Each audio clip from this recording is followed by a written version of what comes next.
우리를 이렇게 모이게 하셔서 당신을 예배케 하시니 너무나도 감사드립니다. 한 가지로 하나님의 음성 들을 때에 믿음으로 반응할 수 있도록 주님 인도하시고, 오늘도 사랑을 멈추지 않으시는 하나님과 만날 수 있는 우리 될 수 있도록 주님 인도하여 주시옵소서. 우리 삶 속에 숨어 계신 하나님, 미처 발견하지 못한 하나님과 만나는 귀한 시간 될 수 있도록 주님 인도하여 주시옵소서. 살아계시고 역사하신 예수님의 이름으로 기도드렸습니다. 아멘.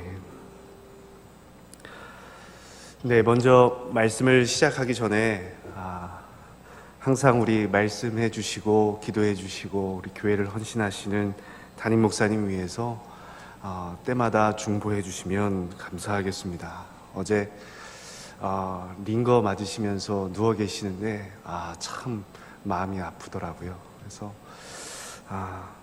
담임 목사님을 위해서 기도해 주시면 감사하겠습니다. 네, 오늘은 하나님을 향한 열정이라는 제목으로 하나님 말씀 증거하겠습니다. 오늘 본문은 엘리사가 죽을 병이 들매라는 구절로 시작합니다. 여러분, 엘리사가 어떤 사람입니까? 아시죠? 많이 들어보셔서 잘 아실 거라 생각합니다. 엘리사는 엘리야의 뒤를 이어서 새 시대를 이끌었던 사람입니다. 아람이라는 위협 속에서 나라를 지켜냈던 사람입니다. 갖가지 생활고에 시달리는 민중들과 함께했던 사람이 바로 엘리사입니다. 잘 아시는 대로 나아만에게 구원의 길을 제시하고 어떤 보상도 바라지 않았던 사람, 하나님의 구원의 상징이자 민족의 영웅이 바로 엘리사입니다. 그런데 그 역시 마지막 순간을 맞이하고 있습니다. 그렇습니다. 죽음이라는 건 누구에게나 평등합니다. 인생을 잘 살았다고 생각하는 사람도, 후회로 가득 찬 사람도 누구나 죽음을 맞이합니다. 죽음은 가장 민주적인 결과가 아닐까 생각하죠. 여러분, 요즘 유행하는 것이 임종체험이라는 게 있습니다. 우리 현대 문명에선 죽음이 너무 멀리 있죠. 요즘 100세 시대 아닙니까? 너무 멀리 있는 거예요. 인류 역사상 인간이 이렇게 오래 산 적이 없는데, 그래서 사람들은 소중한 돈을 내고 이런 임종 체험을 합니다. 자, 체험의 순서는 이렇습니다. 홀에 들어가자마자 영정사진을 찍습니다. 찍으면 근조라는 글씨와 검은 리본이라는 리본이 장식되어 나옵니다. 그리고 유언장을 쓰기 시작해요. 또 수의를 입고 관 속으로 들어갑니다. 문이 닫히고 망치로 위에서 내려치는 거예요. 그렇게 빛이 하나 들어오지 않는 깜깜한 곳에서 10여 번을 보냅니다. 이게 임종체험이에요. 그런데 여러분, 재밌는 게 뭔지 아십니까? 이 체험을 한 사람들의 후기를 보면 이렇습니다. 오늘도 내 심장이 뛰고 있는 게, 오늘도 뜨거운 피가 돌고 있는 게 정말 소중하더라. 다시 빛을 볼 수 있는 게 정말 감사하다. 이게 이 체험을 한 사람들의 한결같은 반응입니다. 여러분, 그렇습니다. 죽음을 당겨서 보면 오늘 내 삶이 그렇게 소중할 수 없는 겁니다. 아니라고 게으른 이유 뭡니까? 죽음 앞에 무감각하기 때문에. 죽음 앞에 서면 절박한 겁니다. 기원전 8세기 히스기야라는 왕이 있었습니다. 이 사람은 선지자 이사야로부터 너가 곧 죽을 거야 라는 말을 듣습니다. 하늘이 무너지는 소리죠. 만약에 여러분에게 누군가 와서 너 곧 죽을 거야 라고 한다면 어떻겠습니까? 히스기야는 벽을 앞에 두고 기도하기 시작합니다. 면벽 기도죠. 벽 같은 현실을 앞에 두고 기도하는 겁니다. 여러분, 그렇습니다. 죽음이라는 극한 상황에 몰리면 사람은 비로소 하나님을 찾기 시작합니다. 그리고 그 기도는 하나님이 역사하시는 시점이 되는 거죠. 제가 청년 시절 교회에서 크리스마스 장식을 하고 있는데 어떤 여자가 와서, 그때 밖이라 추웠거든요. 크리스마스니까. 눈도 많이 오고. 그 차가운 주차장에서 그냥 무릎을 꿇고 기도하는 겁니다. 뒤늦게 따라온 오빠도 울면서, 얼핏 들어보니까 살려달라는 거예요. 우리 엄마 살려달라는. 이 여자에게는 처음 온 장소였습니다. 보이는 건 다 낯선 사람들 뿐이었습니다. 그런데 십자가가 보이니까 그 차가운 시멘트 바닥에 엎드려 기도하는 겁니다.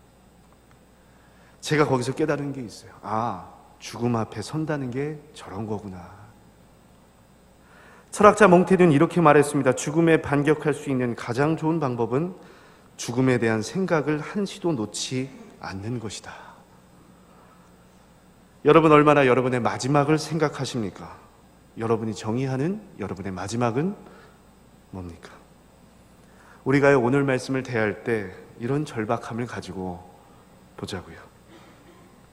자, 오늘 말씀은 엘리사가 이 땅에서 남긴 마지막 말입니다. 유언이죠.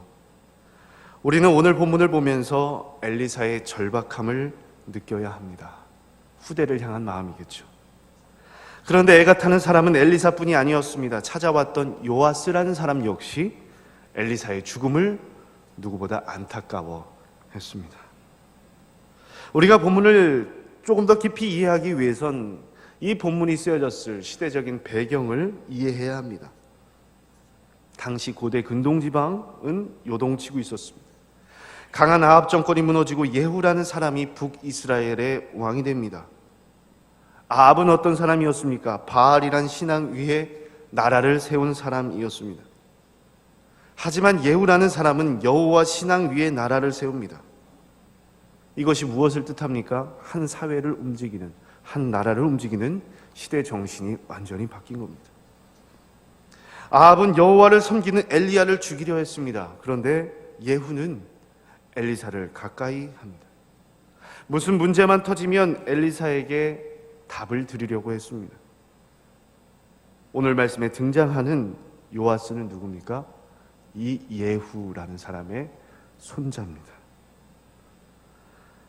자, 아버지, 할아버지 때부터 그렇게 의지했던 선지자 엘리사가 죽어가는 거예요.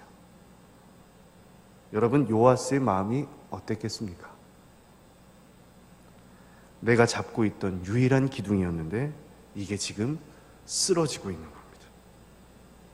여러분, 요아스가 오늘 말씀에서 내 아버지여 이스라엘의 병거와 마병이여 하는 이유가 있는 거예요. 그만큼 엘리사를 신뢰했다라는 거죠. 자, 이 엘리사는 요아스에게 두 가지를 이야기합니다. 첫 번째, 활과 화살을 준비하고 동쪽으로 창을 열고 화살을 쏴라. 두 번째, 화살을 집어들어 땅을 쳐라. 그랬더니 뭡니까?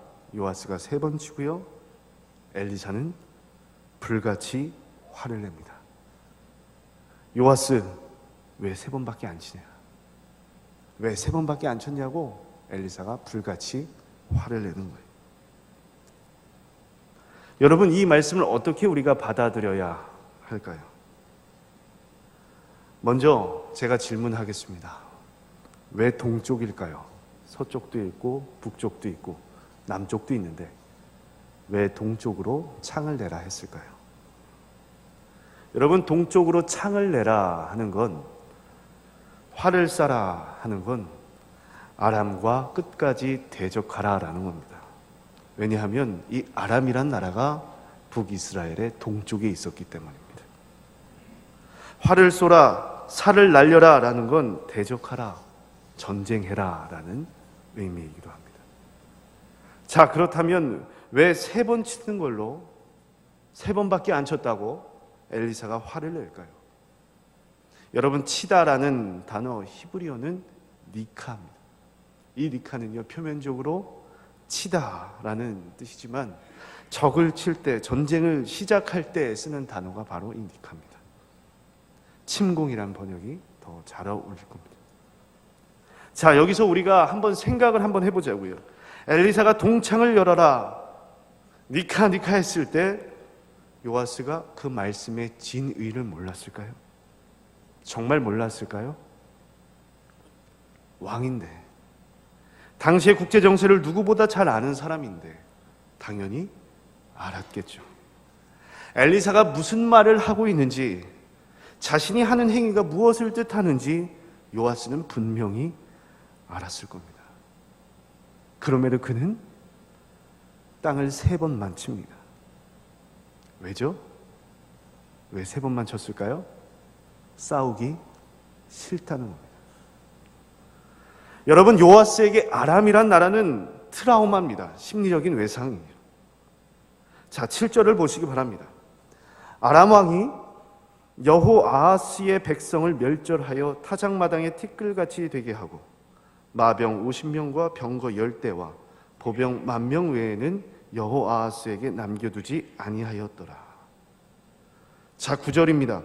여호아하스가 그의 조상들과 함께 자매 사마리아에 장사되고 그 아들 요아스가 대신하여 왕이 되니라. 아람 왕이 쳐서 티끌같이 된 사람 여호아하스, 누구죠? 요아스의 아버지입니다. 요아스는요, 아버지의 실패를 보면서 두려워진 거예요.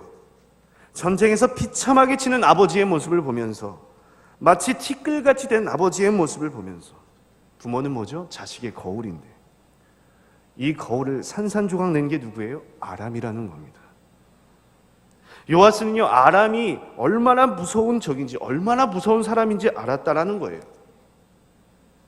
당시 아람의 왕이 누굽니까? 아람 역사상 가장 위대했던 왕 하사엘입니다. 쿠데타에 성공해서 강대국을 만든 입지전적인 인물이 바로 하사엘입니다. 얼마나 잔인했는지 아십니까? 점령하는 곳마다 본보기로 진멸합니다. 맞서면 죽음입니다. 밑에 있는 형제 나라 유다도 하사엘에 대적했다가 망하기 직전까지 가더라라는 거예요. 그런데 무슨 전쟁입니까? 남은 병사 얼마입니까? 마병 50명, 병거 10대. 정말 초라하죠. 게다가 나라도 안정된 상태가 아닙니다. 예후, 여호아스, 이제 겨우 3대가 지속된 나라예요. 요아스의 입장에선 3번 친 것도 많이 친 거예요. 이렇듯 우리도요, 과거의 실패와 상처 때문에 오늘 도전할 용기를 상실한 사람들이 있습니다. 내 믿음의 진보를 막고 있는 사람들이 있습니다. 제가 청년 생활한 모 교회가 노량진에 있는데, 제가 아는 형이 시험을 볼 때마다 실패하는 겁니다. 나름 열심히 했는데 시험이라는 게 이제 트라우마가 된 거예요. 그래서 모든 일에 자신이 없어요. 뭘 물어보면 내가 그렇지 뭐, 내가 뭐 되겠어. 모든 일에 다 이런 식이에요. 그 자리에서 조금 더 성장할 수 없더라라는 거죠. 자, 반면에 불같이 화를 내는 엘리사를 보세요. 엘리사도 현실적인 문제를 알았겠죠. 지금 환경의 문제를 알았겠죠. 엘리사는요, 바쁘게 변하는 세상 가운데 그럼에도 한 가지 원리, 믿음을 붙잡고 살았습니다. 엘리사에게 믿음은 뭡니까? 믿음은 하나님을 제한하지 않는 겁니다. 하나님을 제한하지 않는 거. 엘리사에게 믿음이란 게 이런 거였어요. 여러분, 예수전도단 표어 중에 이런 말이 있습니다. 당신은 가능한 것을 하라. You do the possible. 그러면 하나님은 불가능한 것을 하실 것이다. God will do the impossible. 여러분, 여러분의 생각으로 하나님을 제한하지 마십시오. 하나님은 3번이 아니라 대6번, 아니, 여러분의 삶에 아람이란 문제가, 그 삶의 문제가 진멸되기까지 원대한 계획을 품고 계십니다. 오늘 여러분은 어떤 믿음의 반응을 보이실 겁니까? 제가 신학교 다닐 때 참 감명 깊게 읽은 책이 있습니다. 신학자 데이빗 그리핀이라는 사람이 쓴 과정 신종론이라는 책입니다. 이 사람은 화이트헤드의 철학을 말하면서 인간을 계기적인 존재라고 규정을 합니다. 이게 무슨 말이냐? 순간순간의 계기가 모여 인간이란 한 존재를 이룬다라고 이야기를 했어요. 간단히 말하면 사람이라는 건 규정되어 있는 것이 아니라 내 인생에 밀려드는 사건, 이벤트에 오늘 어떻게 반응하는지, 그 반응이 모여서 나를 이룬다라는 거예요. 그래서 우리는 인생이란 도상 위에서 이미 된 존재, 완성된 존재가 아니라 완성으로 나아가는 존재, 되어지는 존재라고 했습니다. 오늘 내리는 작은 선택에 따라 우리의 모습이 결정됩니다. 내가 하나님은 이런 분이야 정의한다면, 하나님은 이렇게만 믿어야 돼 규정한다면 우리의 신앙은 그 정도일 겁니다. 하지만 내가 하나님을 제한하지 않는다면 우리의 경험 너머에 있는 하나님을 만나게 될 거다라는 거죠. 흔히 잘못 읽는 기도 중에 하나가 라인홀드 니버의 기도가 있습니다. 이런 내용이죠. 주여, 제가 바꿀 수 없는 것을 받아들일 수 있는 평정을 주시고 변화시킬 수 있는 것을 변화시킬 수 있는 용기를 주시고 이 둘을 분별할 수 있는 지혜를 주소서. 들어보셨죠? 많이 들어보신 기도입니다. 그런데 우리는 여기까지 읽습니다. 여기까지 알아요. 그래서 바꿀 수 없는 거 그냥 체념해야겠구나, 마음의 평정이 중요하지 라고 생각합니다. 그런데요, 기도를 마지막까지 읽어보면 이렇습니다. 죄악으로 가득 찬 세상을 제 방식이 아닌 그분처럼 있는 그대로 끌어안게 하시고. 여러분, 좀 이상하죠? 체념하는 사람이 그분처럼 받아들인대요. 그분이 누구죠? 예수 그리스도. 그분처럼 받아들인다는 게 뭡니까? 내가 십자가 진다라는 거죠. 십자가예요.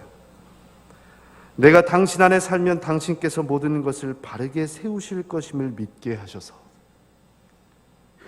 내가 당신 안에 살면 당신께서 모든 것을 바르게 세우실 것임을 믿게 하셔서 이 세상 살아가면서 저희들은 그런 대로 행복하게 하시고 다음 세계에서는 주님과 함께하는 최고의 행복을 영원히 누리게 하옵소서. 나는 할 수 없지만 나는 당신 안에 있으면 당신께서 바로 세우실 겁니다. 이건요, 내 상처와 지식, 경험으로 포기하는 것이 아닙니다. 바뀔 수 없다고, 바꿀 수 없다고 체념하는 것이 아닙니다.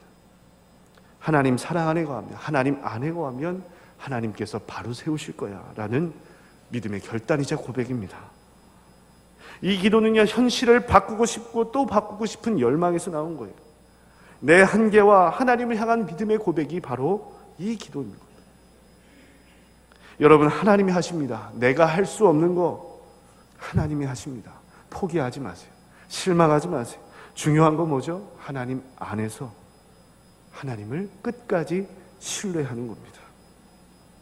우리에게 다가오신 하나님은 어떤 분입니까? 제가 새벽 기도 때 이 말씀을 듣고 참 위로를 받았습니다. 이사야 40장 28절에서 31절. 너는 알지 못하였느냐, 듣지 못하였느냐? 영원하신 하나님 여호와, 땅끝까지 창조하신 이는 피곤하지 않으시며 곤비하지 않으시며 명철이 한이 없으시며 피곤한 자에겐 능력을 주시며 무능한 자에겐 힘을 더하시나니 소년이라도 피곤하며 곤비하며 장정이라도 넘어지며 쓰러지되 오직 여호와를 앙망하는 자는 새 힘을 얻으리니 독수리가 날개치며 올라감 같을 것이요 다른 박질하여도 곤비하지 아니하겠고 걸어가도 피곤하지 아니하리로다. 우리에게 다가오신 하나님이 이런 분이다라는 거예요. 나는 피곤합니다. 넘어집니다. 쓰러집니다. 하지만 우리에게 다가오신 하나님 뭐죠? 새 힘을 주신다. 피곤치 않게 하신다. 독수리 날개치며 올라가게 하신다. 정말 우리에게 필요한 거 뭡니까? 이사야 40장에서 이야기하는 것처럼 여호와를 앙망하는 겁니다. 하나님을 알아가고자 하는 하나님을 향한 열정, 이것이 필요합니다. 우리 시대에 이 열정이 사라졌습니다. 쉼만 강조하는 시대에. 하지만 진정한 쉼이 어디 있습니까? 여호와를 앙망할 때에 하나님을 향한 열정이 있습니다. 영성과 에이든 윌슨 토저라는 사람은 이렇게 이야기를 했습니다. 오늘날 우리에게 필요한 것은 하나님을 향한 열정이다. 즉 그분 자신을 알려주기 원하시는 대로 그분을 알기 원하는 갈망이다. 여러분, 갈망이 있습니까? 하나님을 알아보자 하는 갈망. 그리고 이 사람이 이렇게 이야기합니다. 나를 하나님에게서 멀어지게 하려고 원수가 만들어 놓은 세상이라는 두꺼운 껍질을 뚫고 나가려면 우리가 다 이 두꺼운 껍질 안에 있잖아요. 이 껍질을 뚫고 나가려면 하나님을 향한 열정이 필요하다. 하나님은 우리를 창조하실 때 그분을 향한 열정을 우리 안에 넣어주셨다. 그리고 제가 좋아하는 한마디를 합니다. 하나님의 사람에게서 어김없이 나타나는 특징은 거의 통제 불가능한 하나님을 향한 열정이다. 통제 불가능하대요. 그리고 이렇게 이야기합니다. 그 하나님을 향한 열정이 당신의 미래를 결정지을 것이다 라고 이야기해요. 하나님을 향한 열정이, 하나님을 향한 열망이 내 미래를 결정합니다. 여러분의 마음은 하나님을 향하여 얼마나 뜨겁습니까? 우리가 숨쉬는 이 하루가 하나님을 향한 열정으로 가득 차기를 원합니다. 하나님을 향한 열망으로, 열심으로 가득 찬 하루, 그런 성도가 모인 교회, 새검정 교회 되기를 간절히 소망합니다. 기도하시겠습니다.